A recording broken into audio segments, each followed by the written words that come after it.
Dear viewers, अस्सलाम वालेकुम। आज हम आपको बताने जा रहे हैं कि लड़का पैदा होने की निशानियां क्या हैं।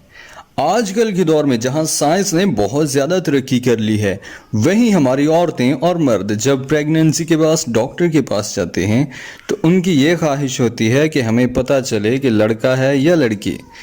बहुत से डॉक्टर्स ऐसे हैं जो देखकर भी नहीं बताते कि लड़का है या लड़की, क्योंकि उनको लगता है कि इससे खातून या मर्द की साइकी पर असर पड़ेगा। लेकिन आज हम आपको ऐसी कुछ अलामात बताने जा रहे हैं जो लड़का पैदा होने को शो करते हैं। आप इन अलामात पर 100% एतबार तो नहीं कर सकते, मगर ज़्यादातर केसेस में ऐसा ही होता है। पहले नंबर पर लोग चाइनीज़ कैलेंडर को इस्तेमाल करते हैं और लड़की की डेट ऑफ बर्थ और चांद के महीने से मिलाते हैं और पीरियड्स की डेट डालकर मालूम किया जाता है कि ये लड़का है या लड़की। मेल बेबी एक हार्मोन बनाता है जिसके नतीजे में खातून में कुछ खास अलामात जाहिर होती हैं, जैसे इसको ठंडे पसीने आते हैं, घबराहट होती है और गुस्सा बहुत ज़्यादा आता है। मारने को जी चाहते हैं और चीज़ें तोड़ने को भी दिल करता है। दिल की धड़कन तेज हो जाती है।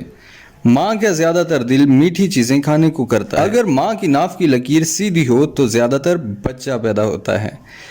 बच्चे की पोजीशन अगर उल्टी हो तो ये लड़की है और अगर सीधी हो तो ये लड़का। नींद का डिस्टर्ब होना भी लड़के की पैदाइश को जाहिर करता है। अगर माँ के दाएं पाँव में खिंचाव महसूस हो तो ये भी लड़के की अलामत हैं। ये सब अलामत हतमी अलामत नहीं हैं, क्योंकि अल्लाह की मर्जी में इंसान की दखल अंदाजी बिल्कुल भी शामिल नहीं है। चैनल्स को सब्सक्राइब और वीडियो को लाइक ज़रूर कीजिएगा। अपना और अपने प्यारों का हमेशा ख्याल रखिएगा।